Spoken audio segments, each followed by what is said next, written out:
Friends, গল্পের সমাহার চ্যানেলে তোমাদের সবাইকে স্বাগতম।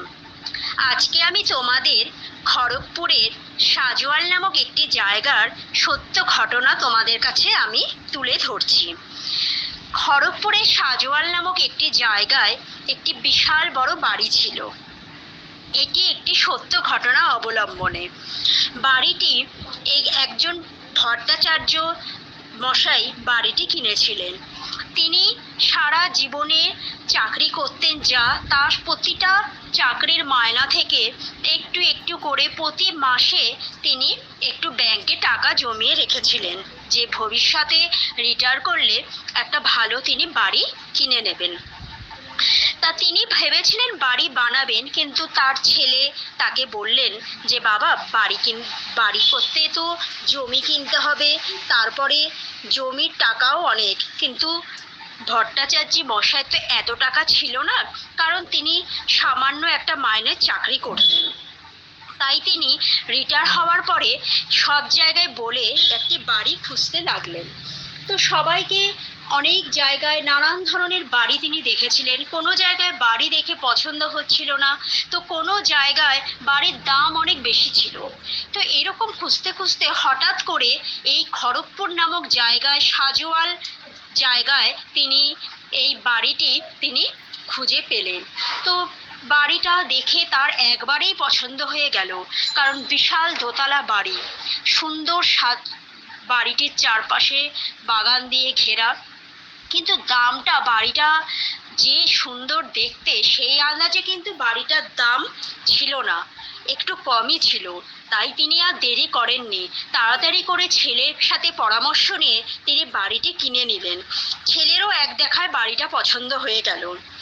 যথারীতি বাড়ি কেনার পরে তিনি সমস্ত আত্মীয় স্বজনকে নেমন্তন্ন করে পূজা আর্চা যজ্ঞ সব কিছু তিনি বাড়িতে করলেন। গৃহপ্রবেশের সময় তিনি মনে মনে খুবই আনন্দ পাচ্ছিলেন, কারণ তিনি তার সারা জীবনের পুঁজি একটু একটু করে জমিয়ে রেখেছিলেন এই বাড়ি কেনার জন্য। প্রতিটা মানুষেরই একটা শখ থাকে, কিন্তু ভট্টাচার্য মশাইয়ের আগে যে বাড়ি বানাবে সেইটুকু পয়সা তার ছিল না। তাই তিনি রিটায়ারের পরে তার সমস্ত পুঁজি দিয়ে এই বাড়িটা কিনেছিলেন। তাই তার মনে ছিল প্রচণ্ড আনন্দ।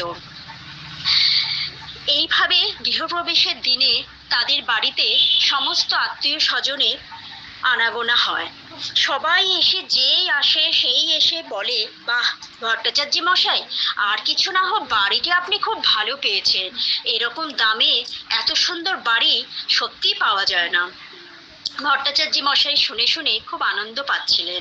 গৃহপ্রবেশের দিন কোনো ত্রুটি তিনি রাখেননি। যথারীতি সমস্ত লোককে আপ্যায়ন করা, যজ্ঞের আয়োজন করা সব তিনি নিজের হাতে করেছেন। যথারীতি গৃহপ্রবেশ হয়ে যাওয়ার পরে বাড়িতে আত্মীয় স্বজন তার কিছু ছিল, কারণ তার ভাগনা বউ তারা তো থেকেই গেছিলেন। তারা প্রায় 7 দিন থাকার পরে তারা যে যার বাড়ি ফিরে যায়। ভট্টাচার্য মশাইয়ের বাড়িতে ভট্টাচার্য মশাই, তার বউ আর তার ছেলে আর বৌমা থাকতেন। এই 4 জন নিয়ে তাদের সংসার। তো আত্মীয় স্বজনরা সবাই চলে যাওয়ার পরে, কিছুদিন যাওয়ার পরে ভট্টাচার্য মশাই ঠিক করলেন যে অনেক দিন তো হলো, এতদিন নানান ঝামেলা জন্য তিনি কোথাও যেতে পারেননি, তো একটুখানি তিনি মেয়ের বাড়ি থেকে ঘুরে আসি। তিনি তার বউকে প্রস্তাবটা দিলেন। তো প্রস্তাব দেওয়া মাত্রই গিন্নি সাথে সাথে রাজি হয়ে গেলেন, বললেন হ্যাঁ হ্যাঁ ঠিকই বলেছ, মেয়ে তো প্রায়ই বলে যে বাবা এসে আমাদের এখানে কিছুদিন থেকে যাও। কিন্তু এতদিন ভট্টাচার্য মশাই পারেননি, কারণ তার চাকরিতে রোজই তার সেখানে যেতে হতো। মেয়ের বিয়ের খরচা, এইসব বাড়ি কিনবে, সেই সব নানান ধরনের সমস্যায় তিনি ভুগছিলেন। তাই তিনি এতদিন কোথাও যেতে পারেননি। তাই এবার ভাবলেন যে এবার তো চাকরি থেকে অবসর নিয়েছি, আর বাড়িও কেনা হয়ে গেছে, মেয়েকেও বিয়ে দিয়ে দিয়েছি, তাই ভালো মতো এবার গিয়ে একটু শেষ জীবনটা ভালো মতো ঘুরে আসি। এই বলা মাত্র ভট্টাচার্য মশাই সমস্ত ব্যাগপত্র গুছিয়ে তার গিন্নিকে নিয়ে বেরিয়ে গেলেন মেয়ের বাড়ির উদ্দেশ্যে। ভালো মতো সকালবেলায় তিনি ট্রেনে গেলেন। ট্রেনে ছেলে গিয়ে তাকে ট্রেনে তুলে দিলেন।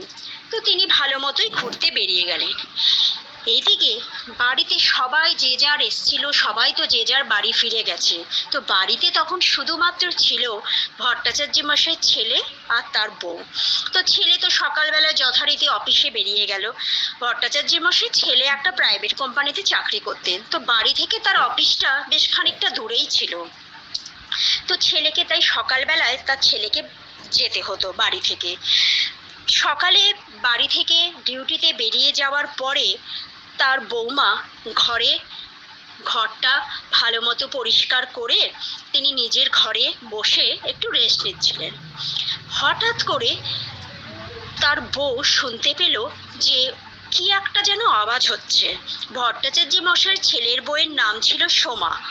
সে শুনতে পারলো কি যেন একটা আওয়াজ হচ্ছে ঘরের মধ্যে। তো ভাবলো যে মনে হচ্ছে পাশের বাড়িতে বোধহয় কোনো কাজ হচ্ছে। তো ভট্টাচার্য মশাইরা যেহেতু বাড়িতে নতুন গেছিলেন, তাই আশেপাশের লোকের সাথে সেইভাবে কোনো আলাপ হয়ে উঠতে পারেনি, বিশেষ করে তার বৌমার। তো আর আশেপাশের বাড়ি যে একদম পাশে লাগোয়া বাড়ি ছিল তাও না, বেশ খানিকটা দূরেই ছিল পাশের বাড়িটি। তো তাই ভেবে ভট্টাচার্য মশাইয়ের ছেলের বৌমা দুপুরবেলায় খেয়ে দিয়ে ঘুমিয়ে পড়লেন। হঠাৎ করে একটা শব্দে তার ঘুমটা ভেঙে গেল। তিনি ভাবলেন এটা কি শব্দ হচ্ছে, তখনও এই আওয়াজটা পেয়েছি, এখনো এই আওয়াজটা পাচ্ছি বলে হঠাৎ করে সে ঘরের দরজাটা খুলে তার সামনে বারান্দা, সেই বারান্দার সামনে এসে দাঁড়ালেন। তো হঠাৎ করে সোমা বুঝতে পারলো যে ঘরের ভেতর থেকে নিজেদের ঘরের মধ্যেই আওয়াজটা হচ্ছে, যা সে এতদিন কোনো দিনই পায়নি। তখন তার মনের মধ্যে খুব ভয় হতে লাগলো। সে ভাবলো কি আওয়াজটা ওপর থেকে আসছে। দেখলো হ্যাঁ, সত্যিই তো আওয়াজটা আস্তে আস্তে জোরালো হচ্ছে, আর একটা শব্দ ক্রমশ ওপরের ঘর থেকে হয়ে যাচ্ছে। ভট্টাচার্য মশাই যেহেতু বাড়িতে অত লোকজন ছিল না, তাই ওপরের ঘরগুলো প্রতিদিন ব্যবহারও হতো না। তাই ওপরে ঘরে বিড়াল ঢুকেছে কিনা তাই দেখার জন্য সোমা ওই ঘরের দিকে অগ্রসর হলো। দোতলা সিঁড়ি বেয়ে বেয়ে যত ওপরে উঠছে, ততই দেখছে ওপরের ঘর থেকে আওয়াজটা জোরালো হয়ে উঠছে। তখন সোমা মনে মনে ভাবতে লাগলো, এতদিন ধরে তো এই বাড়িতে রয়েছি, কোনোদিন তো এরকম আওয়াজ আসেনি। আজ আমি একলা থাকাতেই এই আওয়াজটা শুনতে পাচ্ছি, নাকি আগেও আওয়াজ হতো, বাড়িতে সবাই ছিল বলে আওয়াজটাকে আমরা গুরুত্ব দিইনি। সে মনে মনে কথাগুলো ভাবতে ভাবতে সিঁড়ি দিয়ে ওপরের দিকে উঠতে লাগলো। সিঁড়ি দিয়ে ওপরে উঠে যখন সামনের বারান্দার সামনে এসে দাঁড়ালো, তখন দেখলো একটা ঘর থেকে ওই আওয়াজটা আসছে, যেন মনে হচ্ছে পায়ে ঘুঙুর পরে ওই ঘরটার মধ্যে কে যেন নাচ করছে। এটা শুনে সে আস্তে আস্তে দরজার দিকে এগোতে লাগলো, কিন্তু এগোতে এগোতে আওয়াজটা, ঘুঙুরের আওয়াজটা এতই জোর হচ্ছিল যে সোমা আর এগোতে পারল না ওই রুমের দিকে। সে দৌড়ে সিঁড়ি দিয়ে পালিয়ে নিজের ঘরে এসে একতলার ঘরে ঢুকে নিজের ঘরের দরজা বন্ধ করে দিল। আজকে আমি গল্পের এই অংশটুকুই বললাম। এরপরে আমি পার্ট 2-তে সোমার সাথে কি হলো বা বাড়িটার রহস্যই বা কি ছিল, সেগুলো আমি সব তোমাদেরকে জানাবো। তোমরা যদি আমার এই পার্ট 1টা শুনে তোমাদের যদি ভালো লাগে, তবে প্লিজ চ্যানেলটাকে সাবস্ক্রাইব করে দিও। পার্ট 2-তে আমি বাকি গল্পটা আমি তোমাদের শোনাবো যে কি ঘটেছিল। প্লিজ তোমরা চ্যানেলটাকে একটু সাবস্ক্রাইব করে দিও, তাহলে আমারও খুব ভালো লাগবে। নতুন নতুন কোনো কিছু যখনই আমি তোমাদেরকে জানতে পারবো, সত্য ঘটনা, সেই রকম আমি তোমাদের কাছে শেয়ার করব।